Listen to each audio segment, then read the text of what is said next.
শুক্তো তো অনেক রকমভাবেই খেয়েছেন, তবে হিমচে শাকের শুক্তো খেয়েছেন কি? একবার বাড়িতে ট্রাই করে দেখবেন, খেতে কিন্তু অসাধারণ হয়েছে। বাড়িতে ট্রাই না করলে কিন্তু বুঝতে পারবেন না। নমস্কার বন্ধুরা, টেস্টি অ্যান্ড ওয়ান বাইট চ্যানেলে আপনাদের স্বাগত। বন্ধুরা কেমন আছেন? আশা করি বন্ধুরা ভালো আছেন। আজকে যে রেসিপিটা নিয়ে এসেছি, হিমচে শাকের শুক্তো রেসিপি। এর জন্য আমি এখানে বেগুন, লাল আলু, কাঁচকলা, আলু আর মূলো, সিম আর পেঁপে, এই এতগুলো কেটে নিয়েছি সবজি। আপনারা চাইলে আরও সবজি অ্যাড করতে পারেন, তো আমি আর বেশি সবজি অ্যাড করিনি, এইগুলোই আমি অ্যাড করেছি। তো যে সকল বন্ধুরা ভিডিওটাকে দেখছেন তাদেরকে অনুরোধ রইল পুরো ভিডিওটা দেখার জন্য। যে সকল বন্ধুরা আমার চ্যানেলটিতে নতুন আছেন তাদেরকে অনুরোধ রইল, যদি ভিডিওটা ভালো লাগে তাহলে অতি অবশ্যই একটি লাইক, একটি সাবস্ক্রাইব করে চ্যানেলটির পাশে থাকার জন্য। তো এখানে দেখুন আমি হিমচে শাকগুলোকে নিয়ে নিয়েছি। হিমচে শাকগুলোকে কিন্তু আমি ভালো করে বেছে নেব, পাতাগুলো নিয়ে নেব আর ডগগুলোকে আমি নিয়ে নেব। তো এর সঙ্গে আমি রেসিপিটা করব, খেতে কিন্তু অসাধারণ হবে। আর জানেন তো হিমচে শাক কিন্তু তেতো যে কোনো জিনিস খুবই উপকারী। প্রথমে আমি শুকনো কড়াই ভেজে নেব 1 চামচ মতো রাঁধুনি, ভেজে নিয়ে এটাকে গুঁড়ো করে নেব। ওই কড়ার মধ্যেই দিয়ে দিলাম প্রায় 1.5 চামচ মতো পোস্তটাকে আমি হালকা করে ভেজে নেব, এটা শুকনোই আমি পিষে নেব।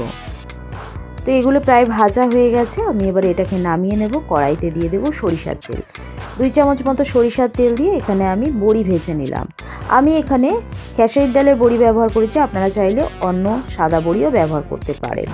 তো এখানে আমি হিমচে শাকগুলোকে তেলের মধ্যে দিয়ে ভেজে নিচ্ছি, দেখতেই পাচ্ছেন। এইরকম ভাজা হয়ে গেলে আমি কিন্তু নামিয়ে নেব।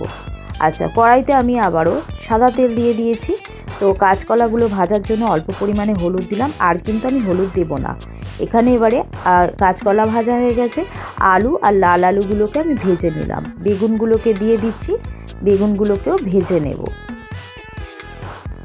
এবারে আমি বেগুনগুলো ভাজা হয়ে গেলে তুলে নিলাম। ওই তেলের মধ্যেই আমি এবারে ভেজে নিচ্ছি সিম, পেঁপে আর মূলো, এগুলোকে দিয়ে আমি কিন্তু ভেজে নিয়ে তুলে নেব।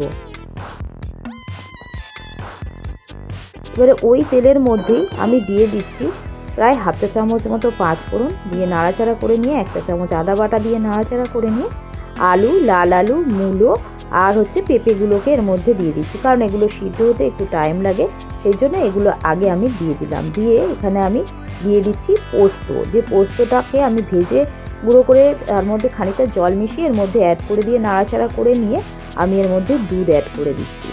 তো দুধটা প্রায় 1 বাটি মতো অ্যাড করে দিলাম, আর অ্যাড করে দিলাম জল।